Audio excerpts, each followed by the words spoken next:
So I had a weight gain last week of 4.4 pounds. I think it could be a combination of several things. Firstly, got these beautiful braids in, probably a pound there. I went super salty. I was just cooking a little bit more liberal for flavour.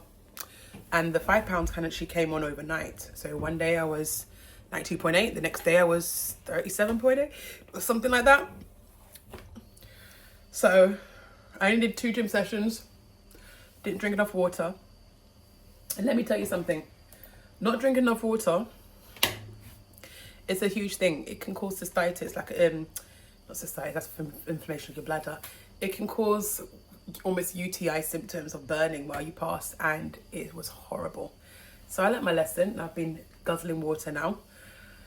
I was doing maybe 500 mils, I'm gonna be honest, but now I'm up to 1500 and trying to head a bit further than that.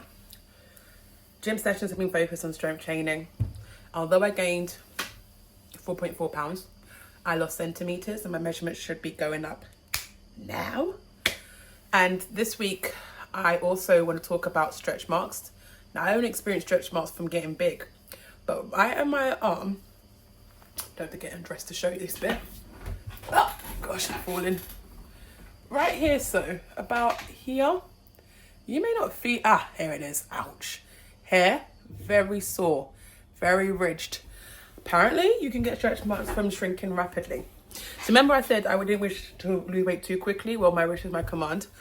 So I gained, I think, a lot of water weight this week. But I did shrink bust, hip, neck, bicep, and I'm feeling good.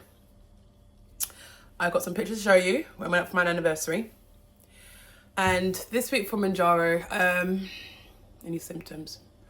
Oh, I had one, I think, hypo episode where one morning I tried to exercise straight from getting out of bed, put the gym clothes on, found myself at the gym, and I was maybe 10 minutes into my workout. I felt nauseous. I felt like I was gonna literally physically vomit. My head was hurting me. Managed to stumble and find my way home. I had my husband bring me some ginger tea and a slice of toast, and within eating that, within about 10-20 minutes, I felt right as rain. So I have decided to buy another glucose monitoring kit, and I am concerned this week about my protein intake. So I'm gonna have to, see in my fridge there is some protein powder that I brought to prepare for this. This is not a drill. It's time to get protein up, and I am not, it's interesting enough, I'm not craving junk food. I'm not craving sweet stuff. I had a vegan brownie over 2 days, and that was like, it's just enough for me. I'm not craving anything else. I've been going shopping and not feeling tempted. But the suppression now after the Friday injection is strong. This is like day 3, strong. I am full very quickly. Like today, I had some couscous, some of my Beyond Burger, the last part I'm gonna have for a while. And the broccoli went off, so I didn't eat that. Then I had an apple, only could manage half of it. Then I had some vegan pizza, maybe a slice. And then I've had a couple mouthfuls of cauliflower, onion, and udon noodles. More than enough. But I was gonna say, this recipe that I just found, made up in my head, really satisfying. That's it, nothing much to it.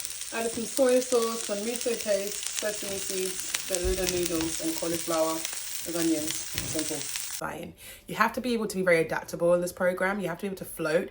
You have to be willing to trial and error and understand that, especially your daily weigher, don't get so caught up about the fluctuations. So technically, although I had a 4.4 pound gain, I've still been making progress. And I just said, okay, this week will be a better week. This week will be a week where I can see more on the scales, but don't get downhearted. And you really have to watch your stress levels. Sometimes the community groups that are operational, sometimes they're a bit more negative than they are helpful. People panic over the same things because so many different people at different stages of their journey. It feels so repetitive sometimes, but it's so great to see people really pushing through and making those lifestyle changes. And I am. What I'm trying to do is not be so emotional and not be driven in my eating about emotions. And I feel that I'm more aware of why I eat now. And I think that's a major breakthrough. That's a non-scale victory because I don't want to be on this forever. And coming off it, I want to have healthy attitude towards food, and this is something that I didn't do as well as I could have after my gastric sleeve. So I get another chance now to have a push, have some aid, have some support, but now I really got to think about life hereafter. Just want to encourage you that you really have to fight and contend for what you want. It's not going to be easy, but it's about the long journey. It was my anniversary on Saturday, 3 years with the same dude. He's been a tower of support. Even today, he went to the gym, just waited in the waiting room while I worked out, just to keep me company. And that's the kind of person in your corner. So I'm sorry if you don't have that, but I pray that you will have a community that will really cheer you on, because some days you're not going to feel motivated, but this is the long-term game. So that's it from me. Till next week.